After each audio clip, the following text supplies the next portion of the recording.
Many thanks for your company. Let's settle for the details now. President Akufo-Addo says, though he inherited an empty treasury, government will not renege on its promise to develop the country. He assured leaders of the Upper West region of plans to construct major roads and other projects. Joy News' Upper West correspondent Rafiq Salam is on the tour with the president and sent in this report from Wa.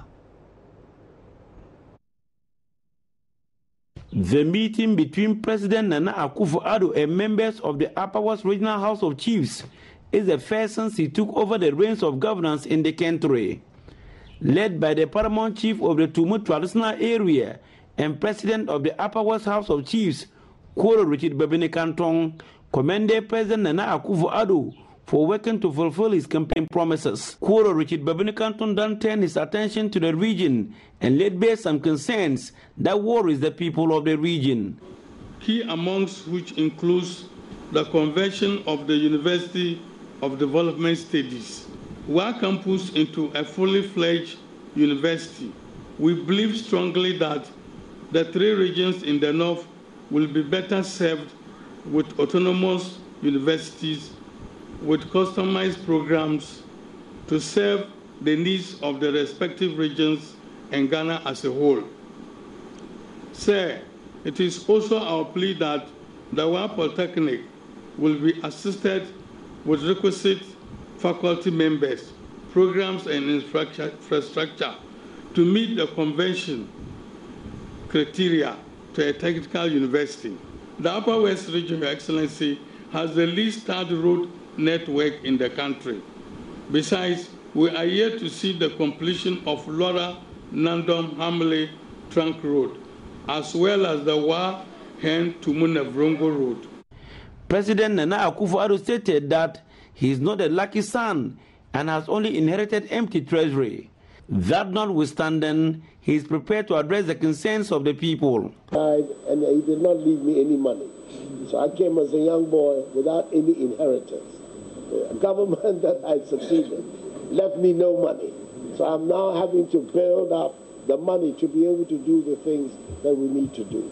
But some of the things are within reach. I believe that the decision whether or not to convert the campuses on the three northern regions into autonomous universities is being actively considered by the Ministry of Education and those who are responsible for higher education in the country. I cannot say here today whether that process is being completed. It has not been brought to my notice, but I know that it is something that is being actively looked at. In the same way, the conversion of the Wa Polytechnic into a technical university. As you know, there are certain criteria that have to be met before that transition can take place. So that is also under active consideration. Taking a jab at the NDC administration, President Nana Akufo-Addo said he thought issues of challenges in the road sector was completely solved by the Mahama administration. He was therefore surprised that it's still a major concern for the people. I remember in the election period, my opponent told the Ghanaian people that in his era, we had seen unprecedented infrastructural development. And yet everywhere you go, people are complaining about roads. So I don't know whether that unprecedented infrastructural development had to do with something else other than roads. But what I know is that roads are critical.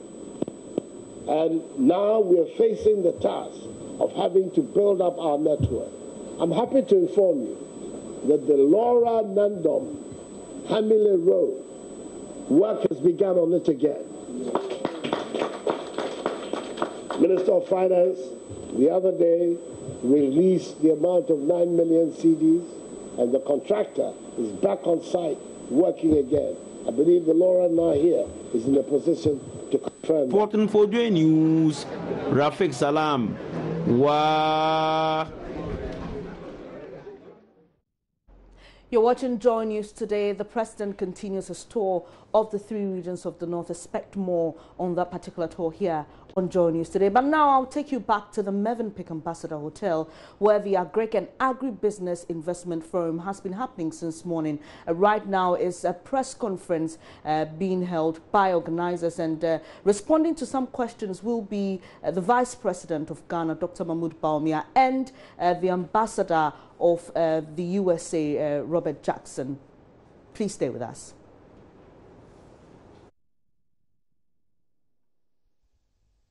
Your Excellency, all protocols observed, members of the press, it's really an opportunity for us to have this interaction so that some matters can be clarified. And I thank you for these exciting questions.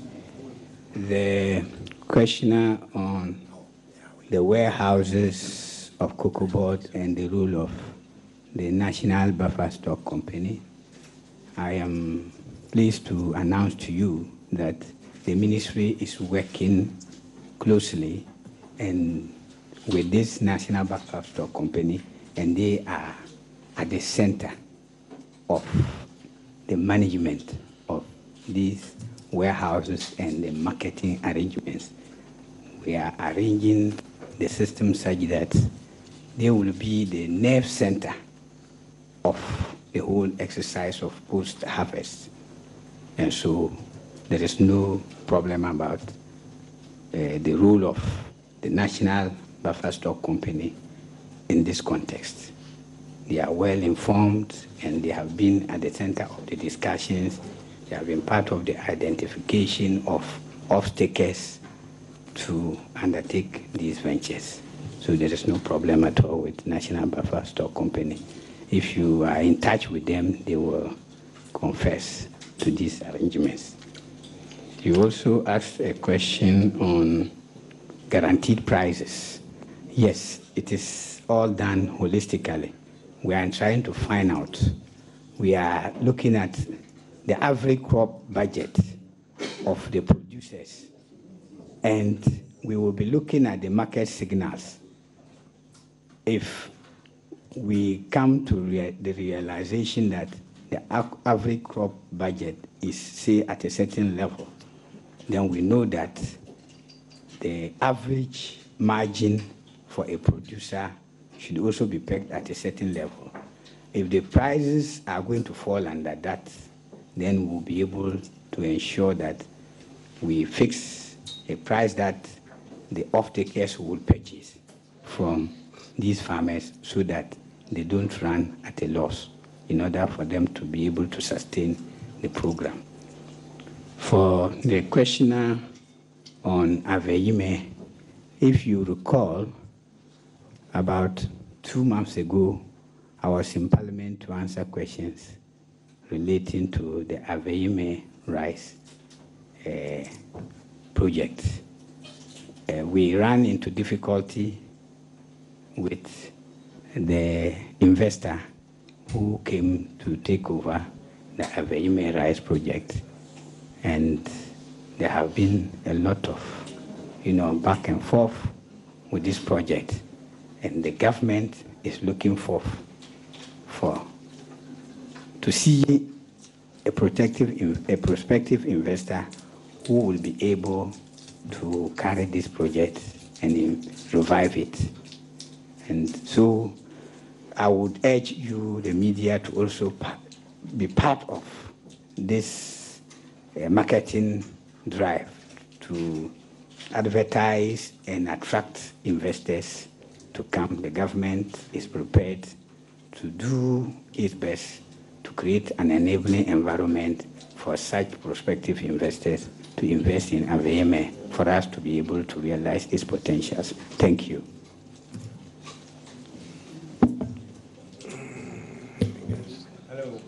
Hello, can you hear me? Thank you. Thank you for asking the question about financing. Actually, we facilitate financing going out to SMILES, which are the small, medium, including large enterprises, through the financing of the SMILES, we've documented that 148,000 smallholders have benefited. How have they benefited? They benefited by employment through the SMILE, part-time, full-time, seasonal. Also by the SMILE, these are agribusinesses along the value chains of maize, rice, and soy. Any link along the chain, from inputs to mechanization to production to harvesting to warehousing, irrigation, processing, and so on. So any link along the value chain will be facilitated working with USAID FinGap to get the financing.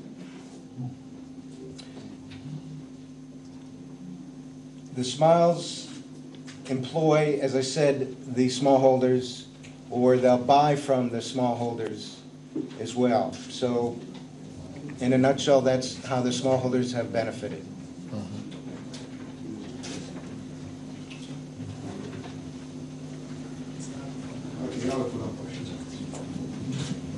Okay, and this one to the Deputy Minister. You spoke about the fact that the media should support in attracting potential investors into the. So I want to know, as we speak now, that you're preparing to have a bumper harvest, as the Minister said earlier. Do you have ready investors who are willing or ready to buy some of the products or crops that you're going to harvest, and how many are they? And then to UFI grant, what specifically is GIEC doing to attract foreign investors into the agricultural sector?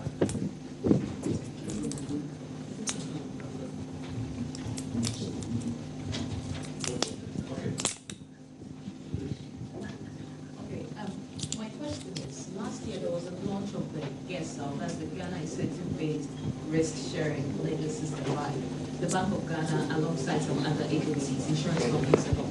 This was to help de-risk the agri sector to encourage lending. I want to know, what is the status of this particular fund and what is the future for it? Are we going to add more funds? What are we going to do with this particular fund? And then secondly, when we talk of marketing, we have a current challenge where it's being planned from the EU markets when it comes to export of some products. We know that the Commission came around, but we want to know the status. What happened when it came to visit? Has the ban been lifted? What are we doing? Yeah. To the Deputy Minister, the Vice President spoke about a Marshall Plan. I want to know the specifics. What are the highlights of this Marshall Plan? Sorry, can you tell us who you want to answer the question? The Deputy Minister. Okay, yes. Thank you. So the Vice President spoke about a Marshall Plan. What are the specifics? What does it entail? And what is so different from the current status quo and other policies employed or being implemented by the current government? Thank you.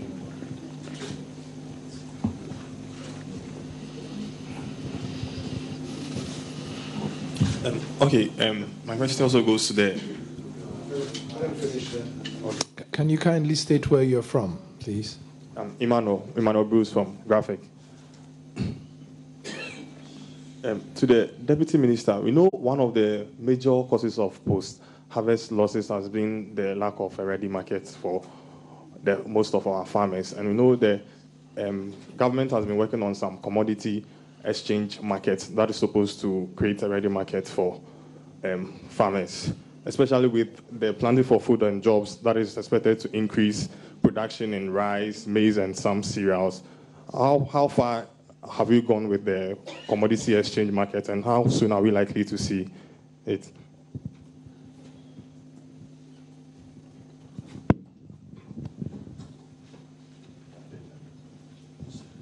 Yeah, please. You can respond to the question. Thank you for the interesting questions. The question on ready buyers of the produce and how many are the buyers, I cannot tell you immediately how many buyers there are, but we have identified close to 300 private sector operators who are willing to be off-takers of the produce. And the National Buffer Stock Company is going to be at the center. Then these private sector operators will off-take so much of the produce. And then when they deliver to the National Buffer Stock Company, they are going to be financed by some financial institutions. Then they pay them and then hold the stock. And then when the stock is sold, then the bank can be repaid. So there is no question, no doubt about the ability of this arrangement to absorb the produce of the farmers. But we have to bear in mind that it is not all farmers who will immediately after harvest go out selling, because they are very strategic. And if they are not hard pressed, sometimes they want to hold on to the produce for some time so that prices can go up. So it is not as if we are going to compel all farmers, bring your produce, bring your produce. They have to take that rational economic decision to either sell or hold. Because we have given some inputs to the farmers on credit at zero interest rate, we would want as much as possible for them to repay. So if farmers are able to pay us without selling even produce to us, we don't mind. They can pay the cash. If they have other sources of income and they can pay, they pay. If they decide to give even the produce in kind, we are flexible enough. We have those arrangements in place. They can pay in kind. If they also decide to sell, then there is an arrangement. That was Dr. Babangi. He is the Deputy Agric Minister in charge of crops. He's part of that VIP panel responding to some questions at the Agric and Agribusiness Investment Forum currently going on at the Mövenpick Ambassador Hotel. We'll take you back there for more on that particular forum. Let's bring you some details on other stories we are following. The Greater Accra Regional Police Command says it's doing all within its capacity to clamp down on the seeming surge in daylight robberies within Achimota Mile 7 and its environs. Speaking after visiting the Achimota Mile 7 police station, Public Relations Officer of the Greater Accra Region Command, ASP Efiatenge, stated as part of measures, police in the area have started impounding unregistered motorbikes believed to be used by the perpetrators of these robbery attacks. She also stated that the Mile 7 police have increased their visibility and day patrols to curb the menace. Her visit comes on the back of a Joy News report highlighting the situation in the community. Joy News' Maxwell Agbagba is with her now and joins me on the line. Good afternoon, Maxwell. Good afternoon, Ben. What can you report about this situation? Well, we've had the Public Relations Officer of the Greater Accra Regional Police Command visiting the Mile 7, Achimota Mile 7 police station to see for herself exactly what the situation is like and also get some briefing from the police hierarchy here on what the situation is like and exactly what they've been doing to curb the menace. And she's been speaking to us after engaging the police hierarchy here. Well, she says the Mile 7 police have since increased its day patrols because they've observed some of the attacks that happen in this community usually happen during the day. They've also observed that the perpetrators usually carry out these nefarious operations using motorbikes, and there have been some instances where the perpetrators actually abandoned their motorbikes when an alarm was raised.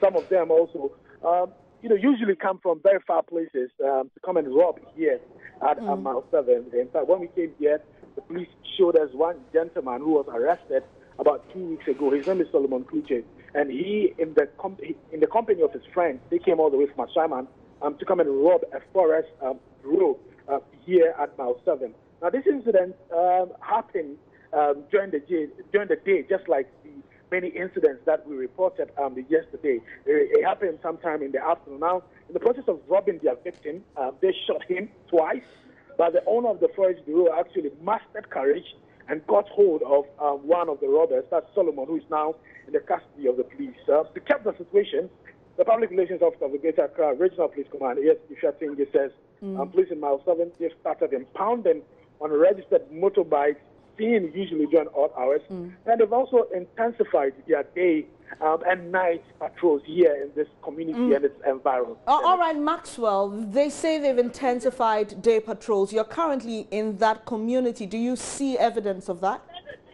Well, we saw that at a point when we're coming here to the Mile 7 police station, now very close to one of the overhead bridges on this stretch before you get to the main police station. We saw a police presence, a police speaker pass directly under one of the sheds there. And I actually went there to engage some of the police officers who told me that as part of efforts to actually clamp down on the menace, they say that for a period of like 3 weeks, they have had loads of armed, robbery cases recorded in this particular community. So they are not leaving any stone unturned in telling them. In fact, we actually also saw some of the motorbikes that have been impounded by the police. A lot of them are unregistered, and some ammunition also retrieved from some of the suspects who are arrested by the police. Finally, Maxwell, what have residents been telling you? How do they feel about all this? Well, a lot of them are terrified by the situation, usually because of how, brazenly this armed robbers carry out some of these activities. They say, for two of the places that I've visited, they tell me that it was in the afternoon. So one of the mobile money owners who was robbed, it was just around 3:40 p.m., but because the stretch of road that leads to where she sells, it's very quiet, usually in the afternoon. So the robbers took advantage of that to rob her of her possessions. Another place that we visited also, that was the situation. Though it was afternoon, the stretch was very, very quiet. So a lot of them say they are terrified by that situation because, usually you'd want to be very careful in the evenings. But it looks like during the day too, the armed robbers will not give them any respite. So yeah, then a lot of them are very, very terrified by the situation. For the update, Maxwell Akbaba is currently at Chimota Mile 7, and he's there with a team of police people who are visiting the community after reports on daylight robberies on the surge. Away from that, for more than 40 years after its establishment, the theatre ward at the Axim Government Hospital in the Western Region is yet to see any major renovation. The gradual deterioration of the facility is not just a worry to doctors but patients and opinion leaders in Axim, as quality of healthcare appears to be compromised on a daily basis. On our health agenda today, Western Regional Correspondent Francis Waja has visited the facility, and here's his report. The Axim Government Hospital, located in the Nzema East municipality of the Western Region, was established more than 90 years ago. The facility has and continues to be of immense support to several communities located within the Nzema East municipality. However, one of the critical units of the hospital, which is its theatre, set up some 40 years back, has never seen any major renovation. The roof of the facility leaks badly, and whenever it rains, working in the theatre becomes almost impossible, as Manuel Ababio explains. Renovation, a turnover, one, a ceiling leak. Okay. Or leak, in situ kesipa, phone ring, offer walls, the onion point with market, and I listen on offer walls, no. Dilapidated equipment are visible everywhere in the theatre. The hospital's only sterilization room is out of order for months. Machines being offered autoclave. Autoclave na yedi operation, I'm an want to my operation, but autoclave no I say the entomb you find your one. Entomb find your one. That your Kakabi be or say I can see my yedi, but last week I just Kakaba say this is a human because it's Martin the forest. No, 1 year and them no you too, yeah, In charge of the theatre, Emmanuel Abebio tells Joy News they sometimes, under urgent circumstances, have to rely on this small sterilizer, which is inadequate. Sisi akakaba waka you use on the most motina into mufa and fan compare because he does a and yoma everything that say The major source of light to aid in surgery is also not operational. This situation makes work very difficult. On the operation, on the light game had light in focus. Say operation now, be my operation one, then light in a to home. I'm a to my but he on the demand, which now you use. So light on bright on share the air yen kaka but manage no man now we no article. International best practices require a recovery room for patients who have been operated upon, but sad to say the Axim government hospital lacks one. For every theater, there should be a place I offer recovery. Okay. Recovery, no, say what the Obiba operation or Hona watching 1 and 2. What should they resist in ye? And now what your operation need via or Hona 1 in call ma when share with whom they or ye there will be to 1 call ward of Fube answer or transfer no. But I had a had a operation word of perhaps the most dangerous and scariest of them all is the oxygen sensor for the anesthetic machine, which does not work. Machine is an anesthetic machine. Okay. Say a operation now. Yama the patrona da. The machine na a monitor. Edition the patrona most more down far. Most ma ni the piano ye mafa. But machine problem are only there. You will be more often oxygen sensor. Oxygen sensor was said. He said the pandora down ye, announcing down ye, or ma into me whom ye. They use mom but to need full potential into and used to need full potential. This is a big worry to community leaders in Azim as well. Nana Osei Nkwantabisa the first is Nkoswahene of Azim. The chiefs and people of lower and upper Axim, we have taken it upon ourselves to raise the awareness as well as raise funds to support the renovation and rehabilitation of the surgical ward, which hasn't seen any major renovational work for over 40 years. So it is incumbent on we, the chiefs and people of Axim, to call on the various people, the government, non-governmental agencies, donor partners, and any person who deems it fit to come and help or support with the people of Axim to help renovate our surgical ward. For now, the Axim Government Hospital will have to continue to make use of its little, limited and dilapidated facilities until help comes from the government. For Joy News, Francis Waja, Axim. The third meeting of the first session of the 7th Parliament will resume today, Tuesday, and 275 members of Parliament reconvene after going on recess in April. 2 months ago, I beg your pardon. Now, this is in line with standing orders of the House. The key bills for this sitting are the Zongo Development Fund, Development Authorities, and the Special Prosecutor bills, and those will be considered. President Akufo-Addo's proposal to have August 4 declared as Founders' Day and September 21 as Kwame Nkrumah Memorial Day will also be discussed by the House. We now cross over to Parliament, where our parliamentary correspondent Joseph Opoku-Gakpo is on standby. Hello, Joseph. Hello, Bennett. Have the members gathered already? A number of them have showed up in the House, although the House is not exactly full. I can again report that there is currently a meeting of leadership ongoing. The majority and minority leadership are meeting the Speaker to discuss the plans for this particular sitting and also the items that will be looked at today.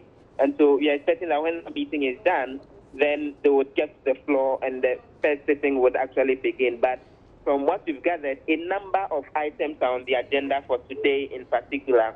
The House is expected to give approval for what is described as a framework agreement on the establishment of the International Solar Alliance. That's supposed to be laid by the Minister for Energy any moment from now. And then there's also a document that the Finance Minister will be laying on the floor, which would be to request for the waiver of import duty and other taxes amounting to more than $92 million on the direct cost in respect to a 400 megawatt combined cycle gas turbine power plant, which is being established by a company called Early Power Limited. They will be looking at that.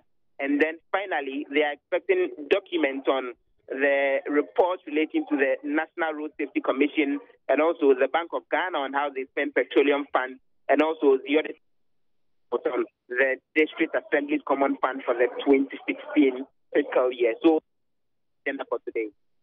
Joseph, ahead of the reconvening of the House, Deputy Minority Leader James Klucha-Veti has been saying that they would keep government on its toes. What more can you tell us about minorities' posture even as the House reconvenes?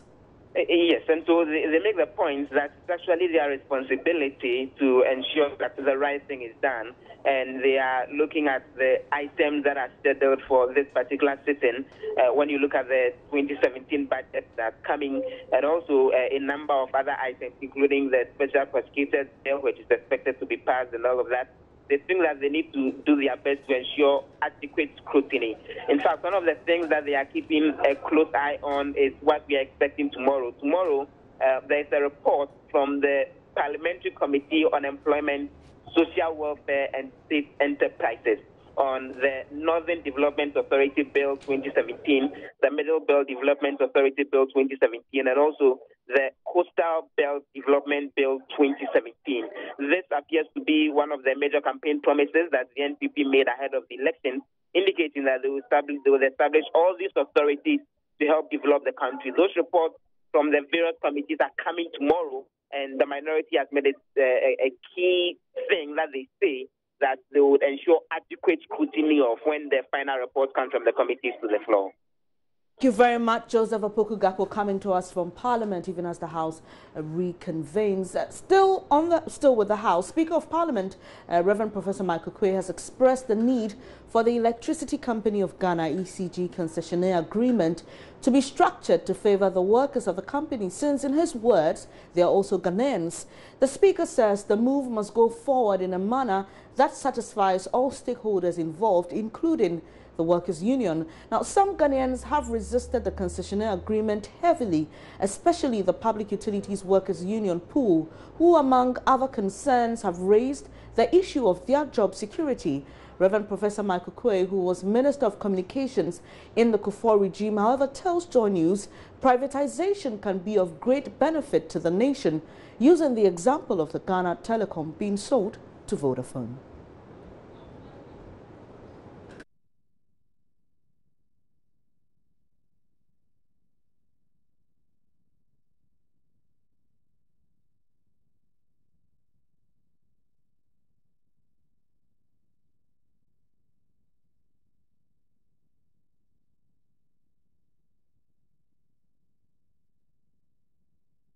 Apologies, we couldn't bring you Professor Michael Quay on that particular issue. We'll do so later or in subsequent bulletins. You're watching Joy News today. My name is Benis Abubedu. Please stay for more.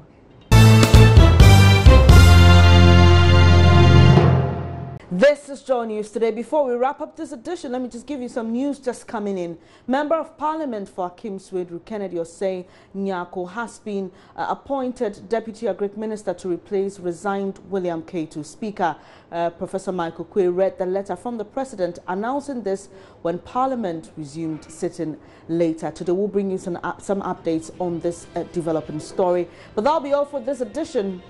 There's more news when you log on to myjoyonline.com. My name is Benes Abubedu. To enjoy the rest of your afternoon.